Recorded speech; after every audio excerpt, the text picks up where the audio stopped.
अस्सलाम वालेकुम, कैसे हैं आप सब। आई होप आप लोग सारे ठीक ठाक होंगे एंड अल्हम्दुलिल्लाह मैं भी बिल्कुल ठीक हूँ। इतने टाइम से ना मुझे मैसेजेस आ रहे हैं अपनी फ्रेंड्स के कि तुम कहाँ गायब है, कोई व्लॉग नहीं तुम्हारा नज़र आ रहा, कोई व्लॉग अपलोड नहीं कर रही।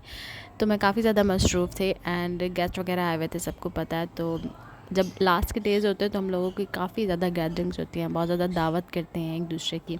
और छोटे छोटे इवेंट को भी जो है ना हमारा दिल करता है कि हम उनसे जो है ना अच्छे से इंजॉय करें, उसको जो है ना प्रिपेयर करें, उसके लिए प्रिपरेशन करें, खाना वाना हो।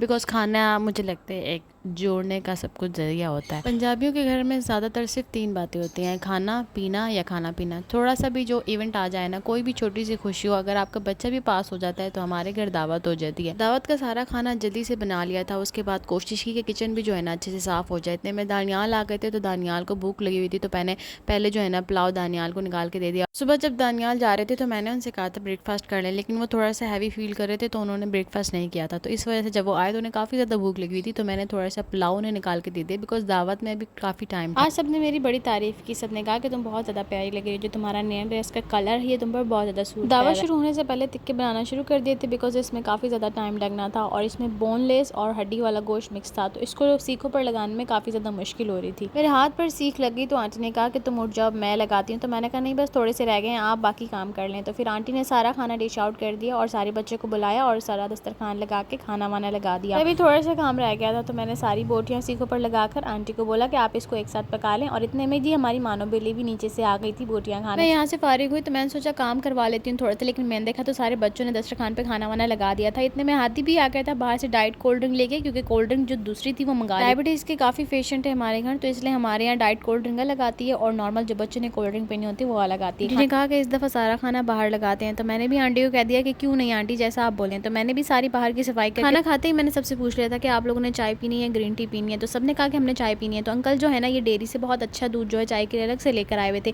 तो मैंने जो है ना इसको उबलने के लिए रख दिया। और आज जो खाना बच गया था ना उसको कंटेनर्स में डाल दिया, ताकि इसको जो है ना मैं फ्रिज में रख दूँ और साथ साथ किचन भी साफ़ हो जाएगा। खाने के बाद किचन काफ़ी ज़्यादा गंदा हो जाता है। बाहर से सारे बर्तन बच्चे अंदर ले आए थे और मैंने उन्हें सिंक के पास रख दिया था। उसके बाद मैंने दूध को उबलने के लिए जब रखा हुआ था तो दूध अच्छी तरीके से फेंटा, उसके अंदर पत्ती डाली ताकि चाय कड़क बने। अम्मी कहती हैं कि घर में जितनी भी दावत हो उसके बाद अगर तुम्हारा किचन साफ़ ना हो तो उसकी दावत का कोई फ़ायदा नहीं होता। मेहमान आए तो तुम्हारा किचन साफ़ लगना चाहिए। आंटी स्वीडन से आई हुई थी, वो खाने बड़े मज़े के बनाती हैं, इसलिए सब ने कहा कि कोफ्ते आंटी आप बनाएंगी। तो उन्होंने सुबह सुबह कोफ्तों की तैयारी करना शुरू कर दी। दावत शाम में थी और आंटी ने कोफ्ते सुबह ही बनाना शुरू कर दिए थे। आंटी ने तमाम प्रिपरेशन कर ली थी। तो मैंने उनसे पूछा कि आंटी इतनी जल्दी खाना क्यों बना रही हैं। तो उन्होंने कहा कि सालन जितनी जल्दी बना दें उतना अच्छा होता है। आंटी ने बहुत सारे प्याज लिए, उनको तेल के अंदर बहुत अच्छे से भुना ताकि सारे प्याज जो है ना नरम हो जाए। आंटी इसको बहुत देर तक भूनती रही और इसके अंदर थोड़ा थोड़ा पानी डालती रही ताकि प्याज नरम हो जाए। प्याज नरम करने के लिए कुछ लोग मीठा सोडा भी इसके अंदर डाल देते हैं, तो उससे भी जो है ना जल्दी से प्याज नरम हो जाते हैं। जैसे ही प्याज नरम हुए आंटी ने इसके अंदर स्पाइसेस डाले और मेरे सामने आंटी ने सिर्फ घर के स्पाइसेस के अंदर डाले। प्याज जैसे ही भुन गए तो उसके अंदर हल्दी डाली और हरी मिर्चों को बीच में से काट के डाल दिया, साथ उसको अच्छी तरीके से भूनते रहे। साथ लाल मिर्ची डाली, टमाटर डाले,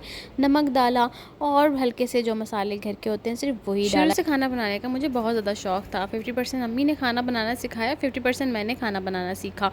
खाना बनाती थी साथ ख़राब भी किया करती थी, लेकिन अल्हम्दुलिल्लाह अब बहुत ज़्यादा मज़े के खाने बनाने के लिए आंटी ने कीमा लिया, अदरक लहसुन लिए, सारे मसाले लिए, धनिया डाला और तमाम चीज़ों को लेकर मशीन में डाल दिया। सारी चीज़ें मशीन से निकाल कर आंटी ने कोफ्तों को शेप दे दिया। मैंने आंटी से कहा आंटी आपने कोफ्तों को फ्राई नहीं करना। आंटी ने कहा मैं फ्राई नहीं करती, मैं ऐसे ही डालती हूँ। कोफ्ते बनने के बाद बहुत ज़्यादा मज़े के लग रहे थे। आंटी कोफ्ते बाहर लेकर जानी थी, तो मैंने आंटी को याद दिलाया आंटी आपने डिशेज़ में अंडे तो डाले ही नहीं। तो फिर आंटी ने लास्ट में अंडे काट कर डिशेज़ के अंदर डाले। कोफ्ते बहुत ज़्यादा टेंडर थे, इसका मसाला बहुत ज़्यादा अच्छा था। हम सब ने मिल के खाए और सब ने कोफ्तों की बहुत ज़्यादा तारीफ। कल आंटी जब स्वीडन वापस चले जाते हैं तो इन सारी चीज़ों को बहुत ज़्यादा मिस करते हैं। खाना खाने के बाद सबने कहा कि चाय बना लें। आंटी चाय बहुत ज़्यादा मज़े की बनाती हैं, तो सबने कहा कि चाय आप बनाएं। और जब उन्होंने चाय बनाई तो उन्होंने बताया कि चाय को जो है मैं बहुत ज़्यादा हिलाती हूँ, बहुत ज़्यादा फेंटती हूँ, जिस वजह से मेरी चाय जो है सबको पसंद आती है। सुबह सुबह मौसम इतना ज़्यादा प्यारा हो रहा था, मैंने कहा कि आज ब्रेकफास्ट जो है बाहर बैठ के करते हैं। जितनी देर में मैंने कहा कि बाहर बैठ के करते हैं तैयारी की, उतने में बारिश होना शुरू हो गई। तो फिर सारी चीज़ें छोड़ के हमने बारिश इंजॉय की। किसी चीज़ के आने की अगर पहले से पता हो तो इतनी ज़्यादा खुशी नहीं होती। ऐसे ही बिन मौसम की बारिश बहुत ज़्यादा खूबसूरत खूबसूरत लगती है। मेरी शादी जब हुई तो सब मुझे कहते हैं कि तुम इतना कम क्यों बोलती है, बोला करी, क्योंकि मेरी फैमिली बहुत ज़्यादा मजाक करने वाली, बहुत ज़्यादा चेयर अप करने वाली, एक बहुत खूबसूरत मोहब्बत करने वाली फैमिली है। मैं शादियों के इधर आई तो मैं बाहर नहीं निकला करती थी, मुझे समझ नहीं आता था किसके साथ बैठकर क्या बात करनी है, सब कुछ एक नया नया था।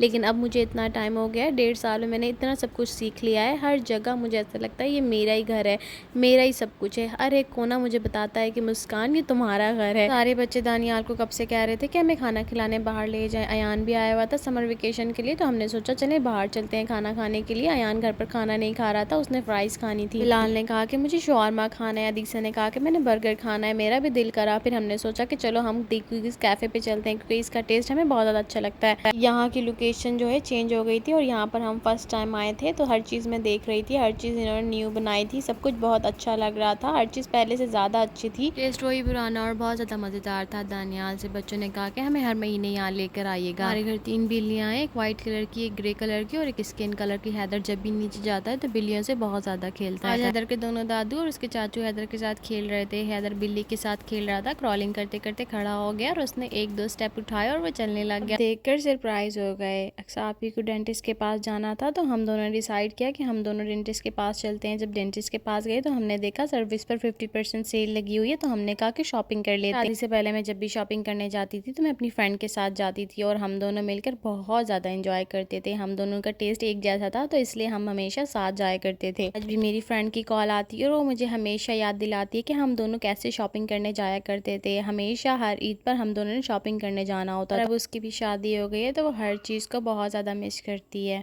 पता ही नहीं चलता, आँख झपकते ही इतने दूर चले जाते हैं वो लोग जिनसे आप प्यार करते हैं। सापी ने मुझसे पूछा कि मैं कौन से स्लीपर लूँ। मैंने उन्हें 2-3 आइडियाज़ दिए तो उन्हें एक स्लीपर पसंद आ गई। उसके बाद मैंने ये शूज़ देखे तो मुझे बहुत अच्छे लगे। मैंने सोचा कि मुझे कल परसों एयरपोर्ट जाना है, मैं भी अपने लिए स्लीपर ले लेती हूँ। तो उसके बाद मैंने सोचा कि मेरे पास जो पड़ी हैं इतनी सारी, उनमें से ही कुछ पहन लूँ। यार की कॉल आई और उन्होंने कहा कि तुमने सारी तैयारी करके रखनी है क्योंकि शाम में हमने एयरपोर्ट जाना है। मैंने सारी तैयारी कर ली थी। दानियाल आए तो हम फ़ौरन एयरपोर्ट के लिए निकल गए। फ्लाइट रात को 1 बजे थी, तो हम लोग 11 बजे घर से निकल गए। रास्ते में हमने कहीं स्टे नहीं किया क्योंकि देर हो गई थी। सारा सामान जल्दी जल्दी रखा और उसके बाद हम एयरपोर्ट के अंदर चले गए। डिबोर्डिंग के लिए चली गई। हम थोड़ी देर वहाँ खड़े रहे, उसके बाद हम भी वापसी के लिए निकल गए। इस वक्त रात के 3 बज रहे थे और दानियाल को बहुत नींद आ रही थी, तो उनके लिए ड्राइविंग करना बहुत मुश्किल थी। अंकल ने अहमद और आंटी को हमारे साथ भेजा था ताकि रास्ते में वो लोग हमसे बातें करें और हम में से कोई सोए ना। लेकिन आंटी और अहमद गाड़ी में बैठते साथ ही सो गए। दानियाल और मैं पूरी रात जागते रहे और रास्ते में ही सुबह हो गई। मुझे बहुत भूख लग रही थी। दानियाल ने मेरे लिए बर्गर टेक अवे किया और हम उसे लेके घर चले गया। मैंने घर जाकर बर्गर खाया। घर जब पहुंची तो अंकल नमाज पढ़ रहे थे, अजान हो चुकी थी, नमाज का टाइम भी निकल रहा था। मैंने जल्दी से शावर लिया और उसके बाद नमाज पढ़ी। मेरी आँख दोपहर के 2 बजे खुली और उठते साथ ही मैंने